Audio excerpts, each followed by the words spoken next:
देवी और सज्जनों, सबसे पहले तो मुझे यहां आने में विलंब हुआ, इसके लिए आप सबकी क्षमा चाहता हूं। विलंब इसलिए हुआ क्योंकि कल जब मैं यहां पहुंचा तो एक बात ध्यान में आई कि आज 10वीं और 12वीं के छात्रों की एग्जाम है और उसका समय और मेरा राजभवन से निकलने का समय क्लैश हो रहा था और उसके कारण संभावना थी कि सिक्योरिटी के कारण अगर रास्ते बंद हो जाए तो बच्चों को एग्जाम देने के लिए जाने में कठिनाई हो जाए और ये कठिनाई न हो, बच्चे सब एक बार अपने एग्जामिनेशन सेंटर पर पहुंच जाए, उसके बाद ही मैं राजभवन से निकलूं, ऐसा मैंने सोचा। उसके कारण मैंने निकलने में ही 15-20 मिनट लेट कर दिया और उसके कारण आप लोगों को जो असुविधा हुई, इसके लिए मैं फिर से एक बार क्षमा मांगता हूं। साथियों, राजा भोज की इस पावन नगरी में आप सभी का स्वागत करना मेरे लिए गर्व की बात है। यहां इंडस्ट्री से विभिन्न सेक्टर्स के अनेक साथी आए हुए हैं। विकसित मध्य प्रदेश से विकसित भारत की यात्रा में आज का ये कार्यक्रम बहुत ही अहम है। इस भव्य आयोजन के लिए मैं मोहन जी और उनकी पूरी टीम को बहुत बहुत बधाई देता हूं। साथियों, भारत के इतिहास में ऐसा अवसर पहली बार आया है जब पूरी दुनिया भारत के लिए इतनी ऑप्टिमिस्टिक है। पूरी दुनिया में चाहे सामान्य जन हो, अर्थनीति के एक्सपर्ट हो, विभिन्न देश हो या फिर इंस्टीट्यूशन, सभी को भारत से बहुत आशाएं हैं। पिछले कुछ हफ्तों में जो कमेंट्स आए हैं वो भारत में हर इन्वेस्टर का उत्साह बढ़ाने वाले हैं। कुछ दिन पहले ही वर्ल्ड बैंक ने कहा है भारत आने वाले सालों में ऐसे ही दुनिया की फास्टेस्ट ग्रोइंग इकोनॉमी बना रहेगा। ओईसीडी के एक अहम रिप्रेजेंटेटिव का कहना है, future of the world is in India. कुछ ही दिन पहले क्लाइमेट चेंज पर यूएन की एक संस्था ने भारत को सोलर पावर की सुपर पावर कहा था।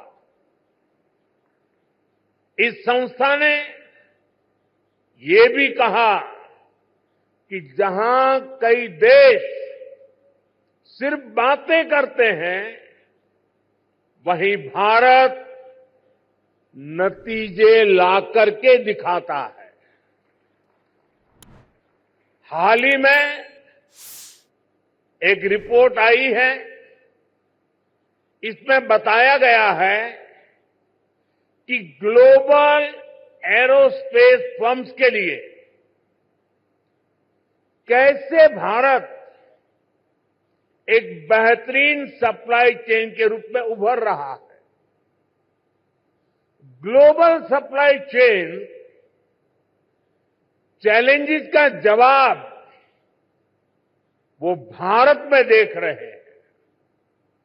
मैं ऐसे कई एग्जाम्पल यहां कोट कर सकता हूं जो भारत पर दुनिया के कॉन्फिडेंस को दर्शाते हैं। ये कॉन्फिडेंस भारत के हर राज्य का भी कॉन्फिडेंस बढ़ा रहा है। और आज ये हम मध्य प्रदेश की इस ग्लोबल समिट में भी देख रहे हैं, महसूस कर रहे हैं। साथियों, मध्य प्रदेश पॉपुलेशन के हिसाब से भारत का 5th लार्जेस्ट स्टेट है। एमपी एग्रीकल्चर के मामले में भारत के टॉप के राज्यों में है। मिनरल्स के हिसाब से भी एमपी देश के टॉप 5 राज्यों में है। एमपी को जीवनदायिनी मां नर्मदा का आशीर्वाद भी प्राप्त है। एमपी में हर वो संभावना है, हर वो पोटेंशियल है जो एमपी को जीडीपी के हिसाब से भी देश के टॉप 5 राज्यों में ला सकता है।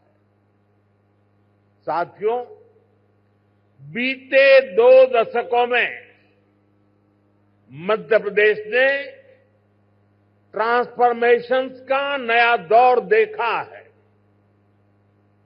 एक समय था जब यहां बिजली, पानी की बहुत सारी दिक्कतें थी। लॉ एंड ऑर्डर की स्थिति तो और भी खराब थी। ऐसे हालत में यहां इंडस्ट्री का विकास बहुत मुश्किल था। बीते 2 दशक में, 20 साल में मध्य प्रदेश के लोगों के सपोर्ट से यहां की बीजेपी सरकार ने गवर्नेंस पर फोकस किया। 2 दशक पहले तक लोग एमपी में निवेश करने से डरते थे। आज एमपी इन्वेस्टमेंट के लिए देश के राज्यों से सब राज्यों में टॉप के राज्यों में उसने अपना स्थान बना लिया है।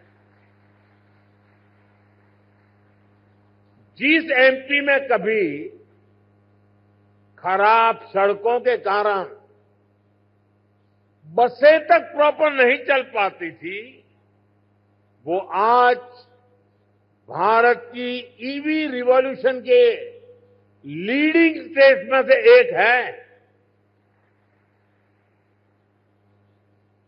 जनवरी 2025 तक करीब 2 लाख इलेक्ट्रिक व्हीकल एमपी में रजिस्टर हुए हैं। ये करीब 90% ग्रोथ है।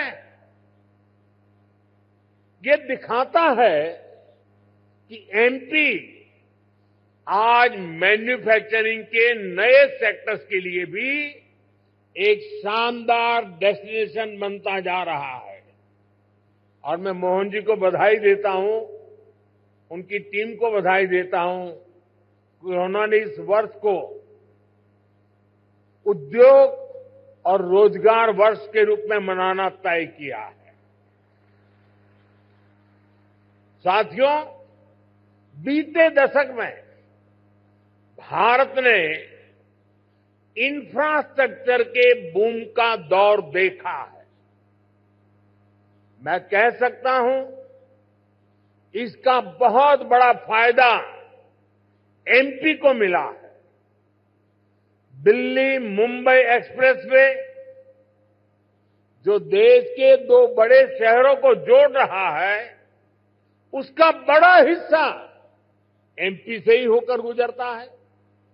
यानी एक तरफ एमपी को मुंबई के पोर्ट्स के लिए तेज कनेक्टिविटी मिल रहे हैं, दूसरी तरफ नॉर्थ इंडिया के मार्केट्स को भी ये कनेक्ट कर रहा है।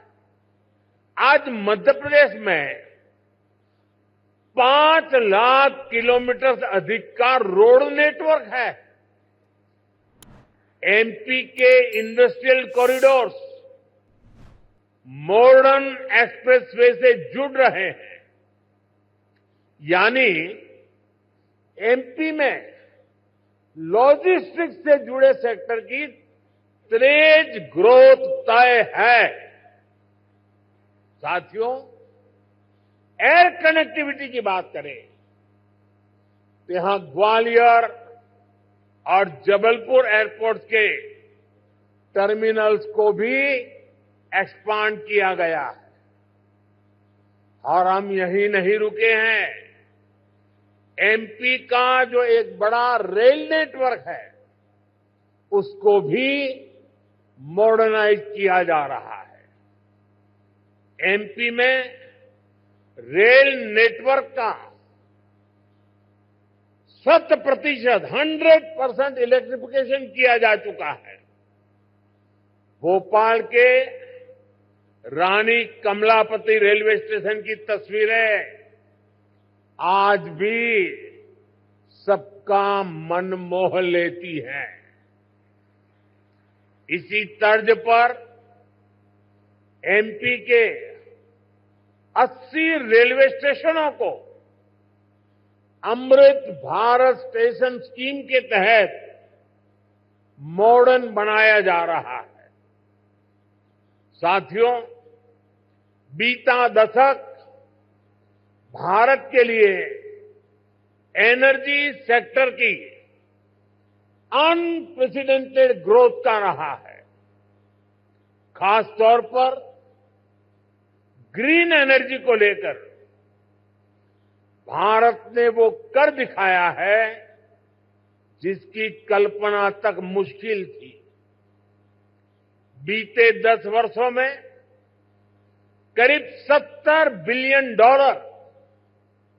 यानी 5 ट्रिलियन रुपये से अधिक रिन्यूएबल एनर्जी सेक्टर में ही इन्वेस्ट हुआ है।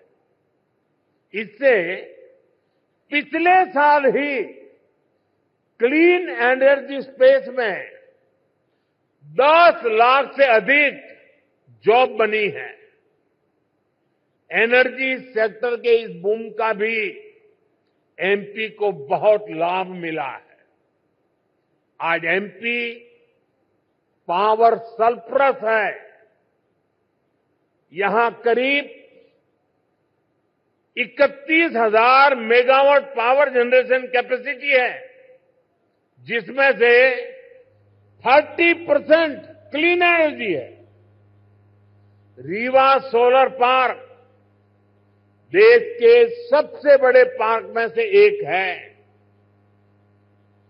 अभी कुछ दिन पहले ही ओमकारेश्वर में फ्लोटिंग सोलर प्लांट भी शुरू हुआ है। सरकार द्वारा बिना रिफाइनरी पेट्रोकेमिकल कॉम्प्लेक्स पर करीब 50,000 करोड़ रुपए का इन्वेस्टमेंट किया गया है। ये मध्य प्रदेश को पेट्रोकेमिकल्स का हब बनाने में मदद करेगा। मध्य प्रदेश का जो इंफ्रास्ट्रक्चर है, इसको एमपी सरकार आधुनिक पॉलिसीज और स्पेशल इंडस्ट्रियल इंफ्रास्ट्रक्चर से सपोर्ट कर रही है। एमपी में 300 से ज्यादा इंडस्ट्रियल जोन्स हैं। पीथमपुर, रतलाम और देवास में हजारों एकड़ के इन्वेस्टमेंट जोन्स भी डेवलप किए जा रहे हैं। यानी आप सभी इन्वेस्टर्स के लिए यहां बेहतर रिटर्न की अपार संभावनाएं हैं। साथियों, हम सभी जानते हैं कि औद्योगिक विकास के लिए वाटर सिक्योरिटी होना कितना जरूरी है।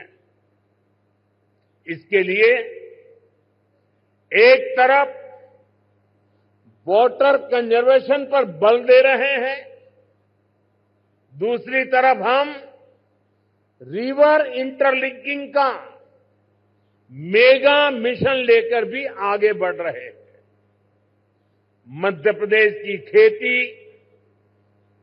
यहां की इंडस्ट्री इसकी बहुत बड़ी बेनिफिशियरी है। हाल में ही 45,000 करोड़ रुपए के Ken Betwa river interlinking project पर काम शुरू हुआ है। इससे करीब 10 लाख हेक्टेयर एग्रीकल्चर लैंड की प्रोडक्टिविटी बढ़ेगी। इससे एमपी में वाटर मैनेजमेंट को भी नई ताकत मिलेगी। ऐसी सुविधाओं से फूड प्रोसेसिंग, एग्रो इंडस्ट्री और टेक्सटाइल सेक्टर में बहुत बड़ा पोटेंशियल अनलॉक होगा। साथियों, एमपी में डबल इंजन सरकार बनने के बाद विकास की गति भी जैसे डबल हो गई है। केंद्र सरकार कंधे से कंधा मिलाकर एमपी के विकास में, देश के विकास में जुटी है। चुनाव के समय मैंने कहा था कि अपने तीसरे टर्म में हम 3 गुना तेजी से काम करेंगे। ये स्पीड हम साल 2025 के पहले 50 दिनों में भी देख रहे हैं। इसी महीने हमारा बजट आया है। इस बजट में भारत की ग्रोथ के हर कैटालिस्ट को हमने एनर्जाइज किया है। हमारा मिडिल क्लास सबसे बड़ा टैक्स पेयर भी है। ये सर्विस और मैन्युफैक्चरिंग के लिए डिमांड भी क्रिएट करता है। इस बजट में मिडिल क्लास को एम्पावर करने के लिए अनेक कदम उठाए गए हैं। हमने 12 लाख रुपए तक की इनकम को टैक्स फ्री किया है।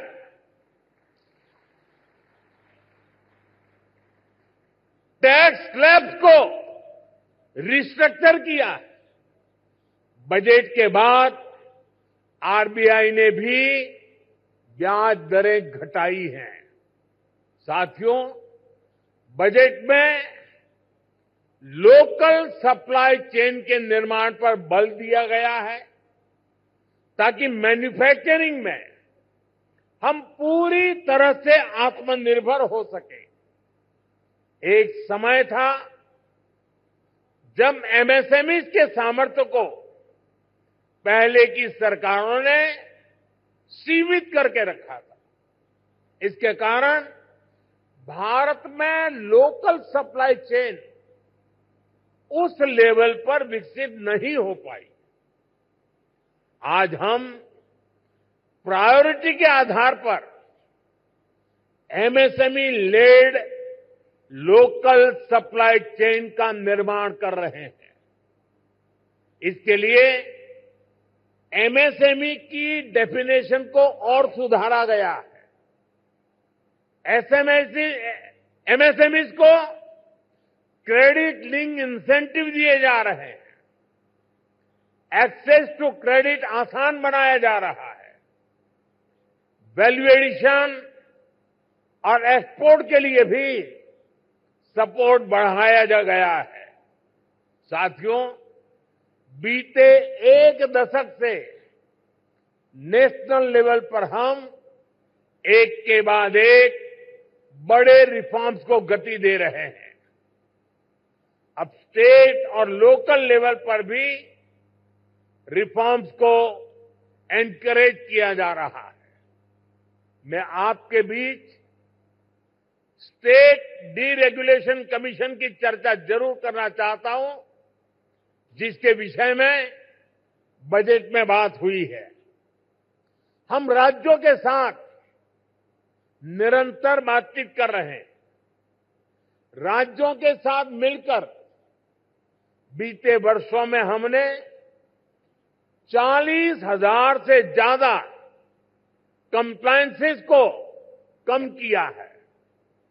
बीते सालों में ऐसे 1500 कानूनों को खत्म किया गया है जो अपना महत्व खो चुके थे।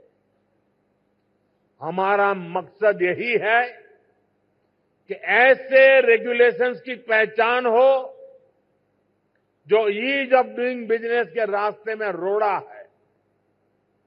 डीरेगुलेशन कमीशन राज्यों में इन्वेस्टमेंट फ्रेंडली रेगुलेटरी इकोसिस्टम बनाने में मदद करेगा। साथियों, बजट में ही हमने बेसिक कस्टम ड्यूटी स्ट्रक्चर को भी सिंप्लीफाई किया है। इंडस्ट्री के लिए जरूरी कई इनपुट्स पर रेट्स कम किए हैं। कस्टम केसेस की असेसमेंट के लिए भी एक टाइम लिमिट तय की जा रही है। इसके अलावा नए सेक्टर्स को प्राइवेट एंटरप्रेन्योरशिप के लिए इन्वेस्टमेंट के लिए खोलने का दौर भी जारी है। इस वर्ष हमने nuclear energy, bio manufacturing, critical minerals की प्रोसेसिंग, लिथियम बैटरी की मैन्युफैक्चरिंग, ऐसे अनेक नए एवेन्यूज इन्वेस्टमेंट के लिए ओपन किए गए हैं। ये सरकार के इंटेंट और कमिटमेंट को दिखाता है। साथियों, भारत के विकसित भविष्य में 3 सेक्टर्स की बहुत बड़ी भूमिका रहने वाली है। ये तीनों सेक्टर्स करोड़ों नई जॉब क्रिएट करने वाले हैं। ये सेक्टर्स हैं टेक्सटाइल, टूरिज्म और टेक्नोलॉजी। आप टेक्सटाइल के सेक्टर को ही देखें तो भारत कॉटन, सिल्क, पॉलिएस्टर और विस्कोस का दूसरा सबसे बड़ा प्रोड्यूसर है। भारत का टेक्सटाइल सेक्टर करोड़ों लोगों को रोजगार देता है। भारत के पास टेक्सटाइल से जुड़ी एक पूरी ट्रेडिशन भी है, स्किल भी है और एंटरप्रेन्योरशिप भी है। और मध्य प्रदेश तो एक प्रकार से भारत की कॉटन कैपिटल है। भारत की करीब 25% organic cotton supply Madhya Pradesh से ही होती है। मध्य प्रदेश मलबरी सिल्क, इसका भी देश का सबसे बड़ा प्रोड्यूसर है। यहां की चंदेरी और माहेश्वरी साड़ियां बहुत पसंद की जाती हैं। इन्हें जीआई टैग दिया जा चुका है। इस सेक्टर में आपका इन्वेस्टमेंट यहां के टेक्सटाइल को ग्लोबली अपनी छाप छोड़ने में बहुत मदद करेगा। साथियों, भारत ट्रेडिशनल टेक्सटाइल के अलावा नए एवेन्यूज भी खोज रहा है। एग्रो टेक्सटाइल, मेडिकल टेक्सटाइल और जियो टेक्सटाइल, ऐसे टेक्निकल टेक्सटाइल को हम बढ़ावा दे रहे हैं। इसके लिए नेशनल मिशन शुरू किया गया है। इसे बजट में भी हमने प्रोत्साहन दिया है। आप सभी सरकार की पीएम मित्र स्कीम से भी परिचित है। देश में टेक्सटाइल सेक्टर के लिए ही 7 बड़े टेक्सटाइल पार्क बनाए जा रहे हैं। इनमें से एक मध्य प्रदेश में भी बन रहा है। ये टेक्सटाइल सेक्टर की ग्रोथ को नई बुलंदी देने वाला है। मेरा आग्रह है कि आप टेक्सटाइल सेक्टर के लिए घोषित पीएलआई स्कीम का भी जरूर फायदा उठाएं। साथियों, टेक्सटाइल की तरह ही भारत अपने टूरिज्म सेक्टर में भी नए आयाम जोड़ रहा है। कभी एमपी टूरिज्म का एक कैंपेन होता था, एमपी अजब भी है, सबसे गजब भी है। यहां एमपी में नर्मदा जी के आसपास के स्थानों का, आदिवासी क्षेत्रों में टूरिज्म इंफ्रास्ट्रक्चर का बहुत अधिक विकास हुआ है। यहां कितने ही सारे नेशनल पार्क्स हैं। यहां हेल्थ एंड वेलनेस से जुड़े टूरिज्म के लिए भी अपार संभावनाएं हैं। हील इन इंडिया, इसका मंत्र दुनिया को पसंद आ रहा है। हेल्थ एंड वेलनेस के क्षेत्र में भी इन्वेस्टमेंट के लिए अपॉर्चुनिटीज लगातार बढ़ रही है। इसलिए हमारी सरकार इसमें पब्लिक प्राइवेट पार्टनरशिप को एनकरेज कर रही है। भारत की ट्रेडिशनल ट्रीटमेंट को, आयुष को भी बहुत बड़े लेवल पर प्रमोट किया जा रहा है। हम स्पेशल आयुष वीजा भी दे रहे हैं। इन सभी से एमपी को भी बहुत फायदा मिलने वाला है।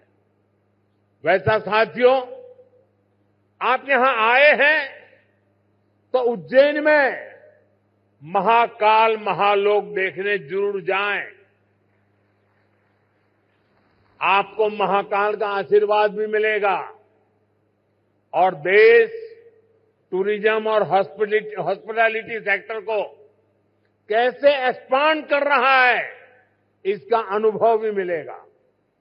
साथियों, मैंने लाल किले से कहा है, यही समय है, सही समय है। आपके लिए एमपी में इन्वेस्टमेंट करने और इन्वेस्टमेंट बढ़ाने का भी यही सही समय है। एक बार फिर आप सभी को बहुत बहुत शुभकामनाएं, बहुत बहुत धन्यवाद।